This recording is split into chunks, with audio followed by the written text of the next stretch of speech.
Okay,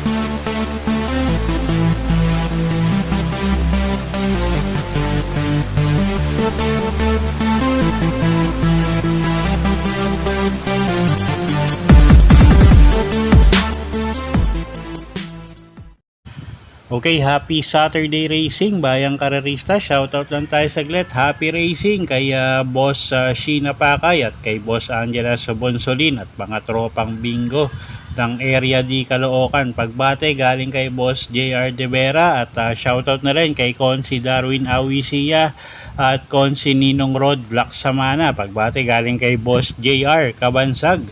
At shoutout na rin kay Boss Dominic Postrado at pati na rin kay Boss Boying Balmes.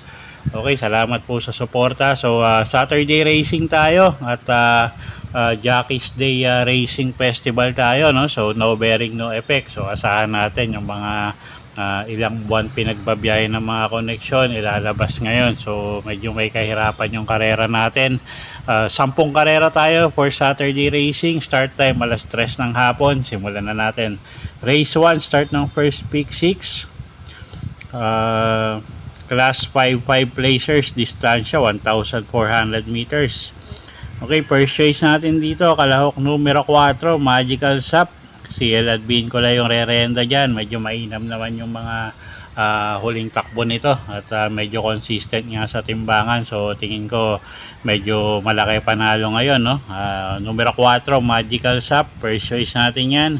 Second choice, kalahok numero 7, Celebrity. Gagabayan naman yan ni JD King Flores.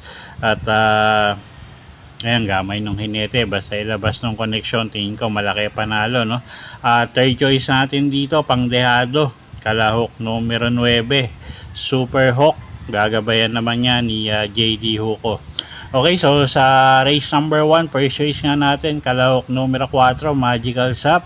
Second choice, kalahok numero 7, Celebrity. At third choice natin, Pangdehado, numero 9, Super Hawk. Okay, race 2 tayo. Start ng first, winner take all. Class 5, 11 to 15 bracket. Distansya 1,400 meters. Medyo magulong karera to. First choice natin dito, kalahok numero 4, couple entering Misha at Bahandi. Si El Advincula at JMS Torque yung re-renda dyan at parehas de remating kabayo, although si Bahandi medyo naisasabay ng konti ito, no? At tingin ko medyo gumang yung laban ni Bahandi dito. So first choice natin yan. Second choice, kalahok numero 5, Electrify. Jericho Serrano naman yung sasakay dyan, gamay nung hinete, mababa na sa grupo. Third choice natin dito, kalahok numero 11, Megan Maxine. Boji Henson naman yung re-renda dyan. Pag nauna, tingin ko malaki panalo. Okay, so sa race 2, first choice, numero 4, couple entering Misha at Bahandi. Second choice, kalahok numero 5, Electrify. At third choice, kalahok numero 11, Megan Maxine. Okay, race 3 tayo. Start ng first pick 5. NPJA MMTCI Trophy Race, mga imported horses, mga up and coming, no? 1,400 meters ang distansya natin dito. Okay, 134 yung nakikita kong medyo maganda yung laban dito. Pero syempre pipili tayong dalawa rito. First choice natin, kalahok numero 4, Tease the Moon. Jan Alvin Guse yung re-renda dyan. Mainam yung panalo sa maiden nito at napakainam din yung linyada nga, no? Champion horse yung ama nito na si Tease Dalo. Ganon din naman yung kalahok numero 8 at kalahok numero 3. Medyo magkapatid sa tatay yan at medyo mainam din yung stallion yan. So second choice natin, kalahok numero 3, Dream Girl. Okay, so sa race 3, first choice numero 4, Tease the Moon. Second choice, kalahok numero 3, Dream Girl. Okay, race 4 tayo. Class 4, 16 to 21 bracket. Distansya 1,400 meters. Okay, first choice natin dito, kalahok numero 11, Heavyweight.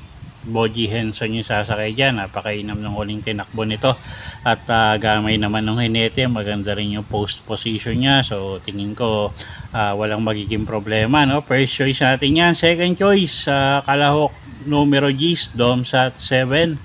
At gagabayan naman yan ni RC Baldonido at isang deremating kabayo. Tingin ko may panalo rin yan.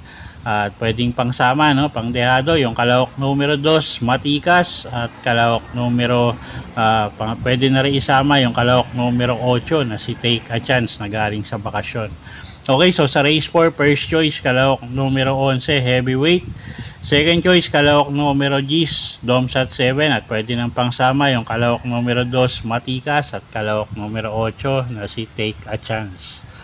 Okay, race 5 tayo. Second pick 6. NPGIA Whispering Hope Trophy Race. 1,400 meters ang distansya. Mga 3-year-old to, no? So, first choice natin dito.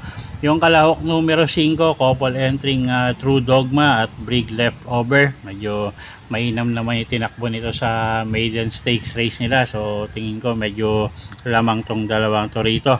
Second choice rin natin yung couple entering numero 2 na si El Dronti at Dress to Win. Medyo mainam din yung linyado niyang dalawang yan, so tingin ko sila na rin yung pwedeng magbigay ng laban sa kalahok numero 5. Okay, so sa race 5, first choice kalahok numero 5, couple entering True Dogma at Brig Leftover. At second choice kalahok numero 2, couple entering El Dronti at Dress to Win. Okay, race 6 tayo. Start ng second pick 5. Class 5, 6 to 10 bracket, distansya 1,400 meters. Okay, purchase natin dito kalahok numero 2, California King, Alison Pabilik yung re-renda dyan. Huwag lang maiwan, tingin ko malaki panalo niya, no? At siya nga yung first choice natin, numero 2, California King. Second choice kalahok numero 6, Malibu Bell. JB Hernandez naman yung sasakay dyan, at tingin ko may panalo rin yan, no? At third choice natin pangdehado, numero 3, Clairvoyant. So dagdag na lang kayo dyan kung may kursonada kayong dehado at anybody's race yung race number 6. Okay, so sa race 6, first choice numero 2, California King. Second choice kalahok numero 6, Malibu Bell. At third choice nga natin yung kalahok numero 3 na si Clairvoyant. Okay, next race tayo, race number 7. Race 7, start ng pick 4. Class 5 placers. Distansya 1,400 meters. Meron tayong 12 kalahok dito. First choice natin dito, kalahok numero 6 na rin na si Srinagar. Boji Henson yung sasakay dyan. Medyo mababa na rin sa grupo. Tingin ko ilalabas naman ng connection. So siya na rin yung first choice nga natin dito. Second choice kalahok numero 9, Footloose. Ace Aguila naman yung sasakay dyan. At medyo may inam din tong kabayong to, no? At siya nga yung second choice natin. At third choice numero 8, Barekna. Sasakay naman yan ni Nelson Oy Jr. Okay, so sa race 7, first choice nga natin kalahok numero 6, Srinagar. Second choice kalahok numero 9, Footloose. At third choice kalahok numero 8, Barekna. Okay, next race tayo, race number 8. Race 8, class 4, 16 to 21 bracket, distansya 1,400 meters. Okay, halos lahat to may panalo, no? Nakita nyo naman yung tempo at halos hindi sila nagkakalayo-layo. Okay, first choice natin dito kalahok numero 7, Brown Pirate. Mark Angelo Alvarez yung re-renda dyan. Medyo sanay sa mabigat na laban to, so siya yung first choice natin.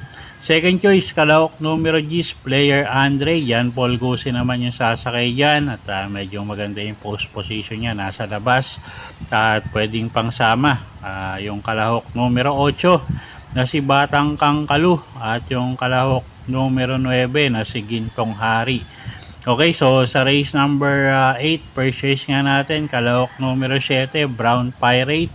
Second choice kalahok numero 10, Player Andre. At pwedeng pangsama kung kursonada nyo na rin, no? Yung kalahok numero 8 nga na si Batang Kangkalu at kalahok numero 9 na si Gintong Hari. Okay, race 9 tayo, penultimate race, class 4, 28 to 33 bracket, distansya 1,400 meters.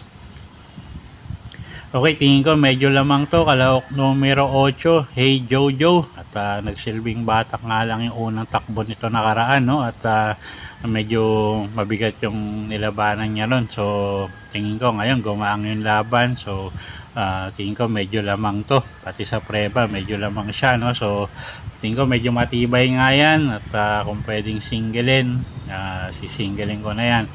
Pwedeng magbigay ng laban, tingin ko, yung kalahok numero 5 kung gusto nyo magproteksyon. Doña Leon siya. Jeff Bakay kayo naman yung sasakay dyan. May takbong mainam din yung kabayong yan. Okay, so sa race number 9, first choice, kalahok numero 8, Hey Jojo.